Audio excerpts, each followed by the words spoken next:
Hello friends, welcome to all on our YouTube channel Math Idea by Seema Sharma. So before this video, I had already made different videos on complex numbers like the introduction of complex numbers, magnitude of complex numbers and conjugate of complex numbers with some tricks also. So before this video, it is better if you see the previous videos also. So now we move on the topic amplitude and argument of a complex number. What do we mean by amplitude and argument?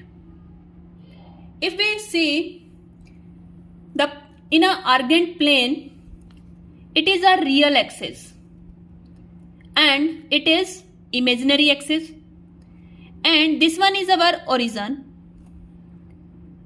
So what can we say about the amplitude and argument of a complex number? It is the angle made by a complex number. If we consider a complex number z in an Argand plane, then the angle made by this line, that means we join the complex number with the origin. Join करेंगे हम, and the angle made by this line with the positive X axis is known as amplitude and argument of a complex number. Means just जो angle formed होगा, किसके साथ में हम देखेंगे angle? Positive X axis के साथ में देखेंगे.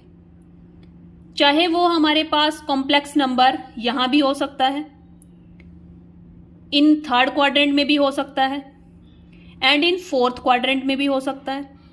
This is our first quadrant, this one is our second quadrant, this one is our third quadrant, and this one is our fourth quadrant.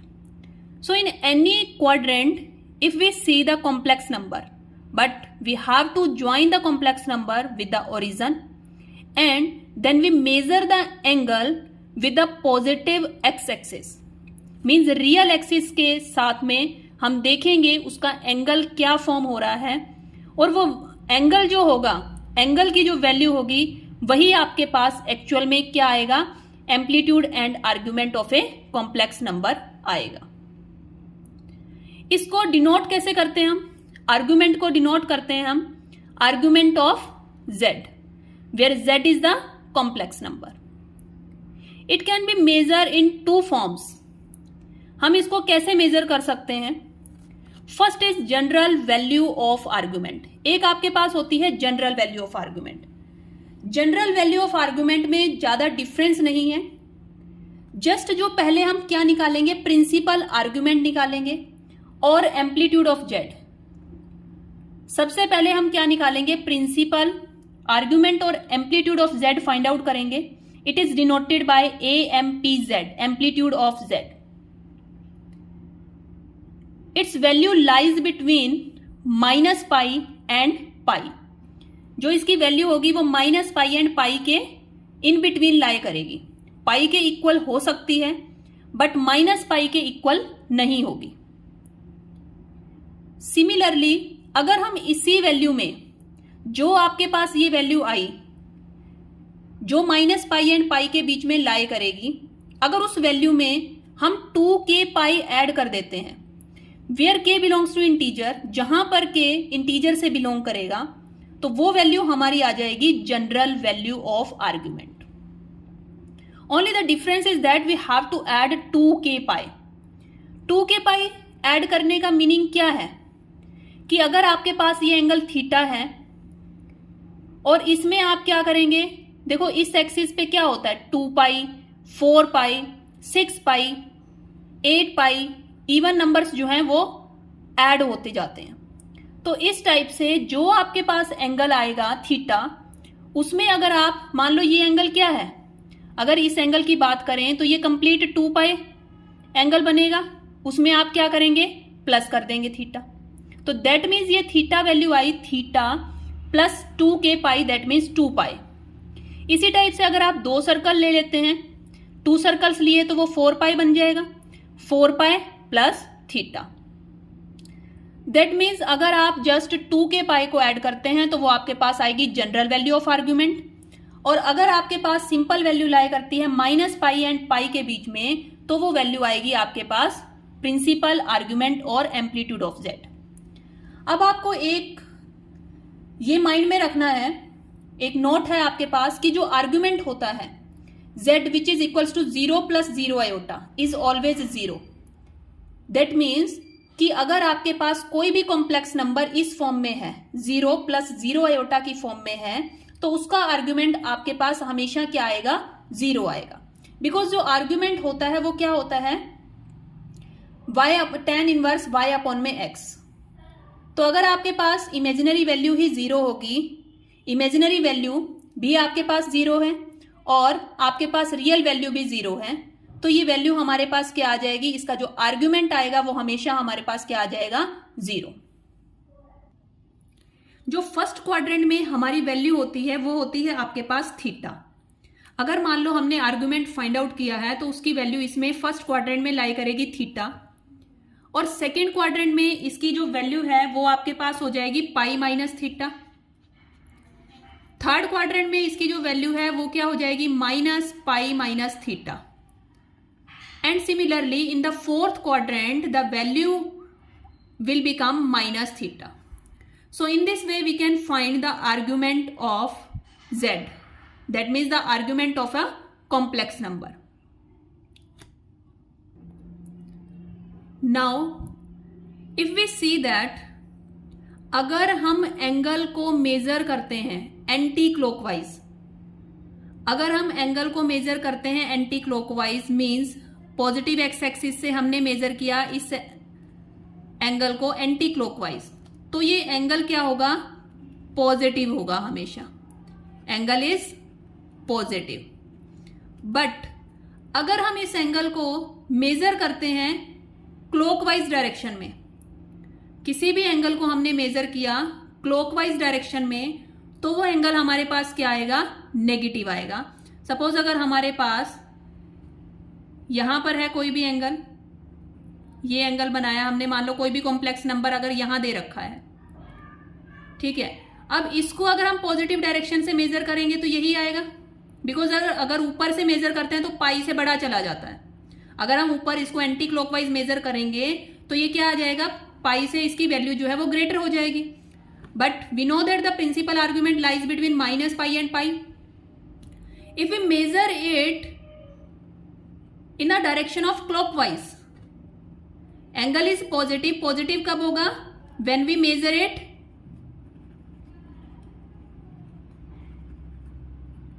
Anti clockwise. अगर हम इसको एंटी क्लॉकवाइज मेजर करते हैं तो वैल्यू हमारे पास क्या आएगी, पॉजिटिव आएगी। अगर हम इसको मेजर करते हैं क्लॉकवाइज तो जो हमारे पास एंगल की वैल्यू आएगी, एंगल इज नेगेटिव। यहां पर एंगल क्या आ जाएगा हमारे पास, नेगेटिव आ जाएगा when we measure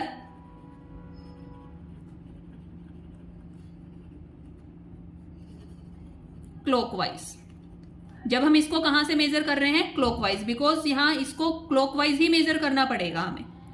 now we will discuss with the help of examples, then it will be more clear to you कि जब हम इसे क्लॉकवाइज डायरेक्शन में मेजर करेंगे तो इसकी वैल्यू आपके पास नेगेटिव आएगी। अगर हम इसको एंटी क्लॉकवाइज मेजर करते हैं तो आपके पास वैल्यू क्या आएगी, पॉजिटिव आएगी। Now we discuss it with the help of example. We have a complex number 1 plus iota. हमारे पास कॉम्प्लेक्स नंबर है 1 प्लस आयोटा फॉर्म में, तो ये कॉम्प्लेक्स नंबर हमने ले लिया 1 प्लस आयोटा। अब आप देख रहे हैं कि यहां पर इसका जो रियल पार्ट है वो 1 है, इमेजिनरी पार्ट 1 है, लेकिन इसका जो मैग्नीट्यूड है वो भी क्या होगा, 1। तो अगर हम इसको ट्राइंगल की फॉर्म में बनाएं तो ये डिस्टेंस भी हमारे पास क्या हो जाएगा, 1, and this one distance is also 1, ये डिस्टेंस भी आपके पास 1 हो जाएगा। तो अगर हम tan थीटा की वैल्यू फाइंड आउट करें, tan थीटा क्या होता है एक्चुअल में, परपेंडिकुलर अपॉन बेस होता है। तो परपेंडिकुलर यहां पर 1 है और बेस भी आपके पास 1 है, 1 अपॉन 1। तो tan थीटा आपके पास क्या आ गया, 1। अब 1 वैल्यू कब होती है tan थीटा पर, when theta is equals to pi by 4. Now theta will become equals to pi by 4. So now we see that if we measure the angle of the complex number 1 plus iota, then it will become equals to pi by 4 and it is positive in the first quadrant. Now similarly we have to find the argument of different complex number which lies in second quadrant. Then we have to find the argument of, now in second quadrant the complex number is of the form negative of x-axis and the positive of y-axis. Then how we can find it? Similarly we have to draw our Argand plane. This is real x-axis and this is imaginary y-axis. Now the complex number lie in the second quadrant. This one is -1 plus iota. Then we join the complex number with origin -1 plus iota. Now we have to find the argument. Argument is angle formed with the positive x-axis. Now we measure it also in the anti-clockwise direction like this. So now if we measure it anti-clockwise, then we draw a triangle firstly. Now we see that this distance is 1 and this one is also 1. So similarly tan theta is equals to, firstly we have to find this one angle. Suppose this one angle is alpha. So with the help of this triangle we find tan alpha. Tan alpha is equals to perpendicular upon base. What is perpendicular? Perpendicular is 1 and what is base? Base is also 1. So firstly we find tan alpha. So alpha angle will become pi by 4. But we have to find this one angle. Argument is this one. So to find the argument, this is denoted by theta. So we write argument of z is equals to pi minus alpha. Because अगर ये complete angle हमारा pi है, this complete angle is pi, अगर हम pi angle में से इस alpha angle को minus कर देते हैं तो हमारे पास क्या आ जाएगा? argument आ जाएगा which we need. तो pi में से हमने minus किया pi minus pi by 4, then it will become equals to 3 pi by 4. तो आपने देखा ये हमारा जो आर्ग्यूमेंट है ये भी क्या आया है? पॉजिटिव आया है. अगर इसी टाइप से आप नेक्स्ट कॉम्प्लेक्स नंबर लें which lies in the third quadrant. Next complex number हम लेते हैं. Find the argument of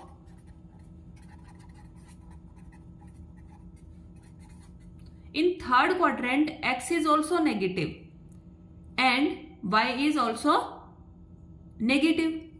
So we take -1 minus iota. Similarly we draw the Argand plane. This is real axis, this is our imaginary axis. Now the complex number lies in third quadrant. In third quadrant we join it with origin. Join कर देंगे origin के साथ. -1 minus iota. Now we have to find the angle with the positive direction of x-axis. That means हमें argument find out करना है like this. Now you see that this one will become clockwise. तो ये क्या आ गया है हमारे पास? clockwise. उससे पहले हम फाइंड आउट करेंगे एक angle alpha. Alpha angle find out करेंगे. अल्फा एंगल कैसे फाइंड आउट करेंगे? This one is our triangle. This distance is also 1. This distance is also 1. So similarly we have to find tan alpha. So tan alpha will become perpendicular upon base. Now the perpendicular is also 1, base is also 1. So alpha will become pi by 4. Alpha जो angle है वो हमारे पास क्या आ जाएगा, pi by 4. Similarly we have to find argument. Then complete angle हमारे पास नीचे क्या बन रहा है, पाई. पाई में से अल्फा फाइंड आउट, अल्फा जो है वो माइनस कर देंगे तो हमारे पास ये वाला एंगल आ जाएगा theta suppose. Then firstly we have to find angle theta. So theta angle will become pi minus pi by 4. It will become 3 pi by 4.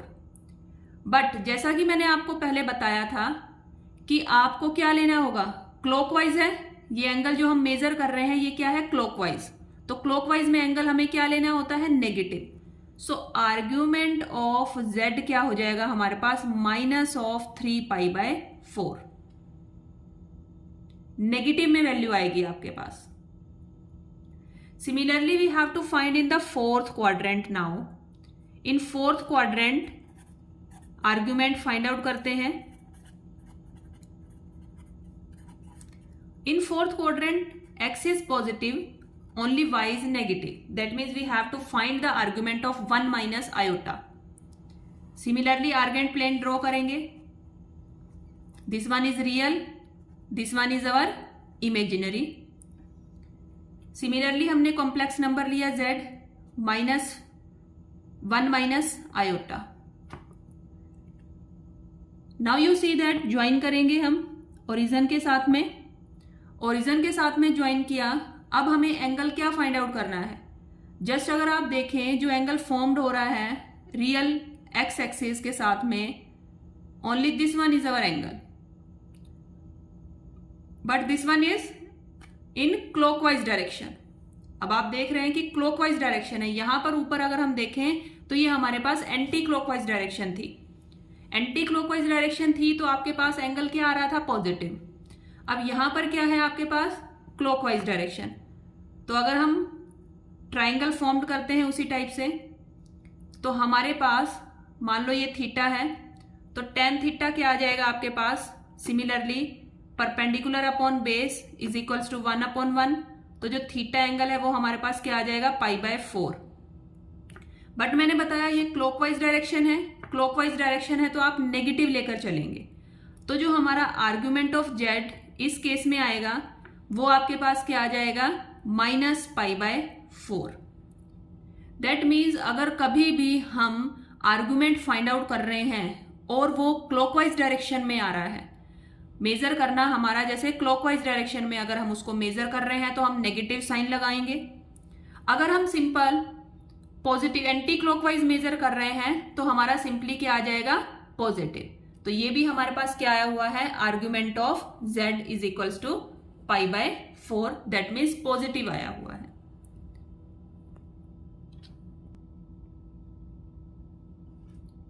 ये हमने फाइंड आउट किया है प्रिंसिपल आर्ग्यूमेंट. मीन्स अगर सिंपल आर्ग्यूमेंट हमने निकाला है तो ये वैल्यू जो होगी ये प्रिंसिपल आर्ग्यूमेंट की वैल्यू होगी. बट अगर सिमिलरली हमें जनरल वैल्यू ऑफ आर्ग्यूमेंट निकालना हो, अगर किसी में भी जनरल वैल्यू ऑफ आर्ग्यूमेंट निकालना होगा तो आप क्या करेंगे, जस्ट आर्ग्यूमेंट ऑफ z की जो वैल्यू आई है उसमें आप 2k पाई जो है वो ऐड कर देंगे. तो कॉमनली हमारे पास जो जनरल वैल्यू आती है, जनरल वैल्यू ऑफ आर्ग्यूमेंट, वो जस्ट हमारे पास क्या आएगी, जो भी आपके पास प्रिंसिपल वैल्यू आई है, प्रिंसिपल वैल्यू में आप क्या ऐड कर देंगे, प्रिंसिपल वैल्यू प्लस 2k पाई को ऐड कर देंगे. जहां पर जो k है वो किसको बिलोंग कर रहा है, इंटीजर को बिलोंग कर रहा है. तो ये आपका की पॉइंट है. प्रिंसिपल वैल्यू आपकी डायरेक्ट निकल जाएगी, प्रिंसिपल वैल्यू ऑफ आर्ग्यूमेंट या प्रिंसिपल आर्ग्यूमेंट हम कह सकते हैं. प्रिंसिपल आर्ग्यूमेंट में प्रिंसिपल वैल्यू ऑफ आर्ग्यूमेंट बोल देते हैं हम. प्रिंसिपल जो वैल्यू निकाली है दैट मीन्स जो प्रिंसिपल आर्ग्यूमेंट निकाला है आपने उसमें 2k पाई को ऐड करेंगे तो आपके पास जनरल वैल्यू ऑफ आर्ग्यूमेंट आ जाएगा. So friends, if you like this video, then please share this video with your friends also and like, share and subscribe this channel. Thank you friends.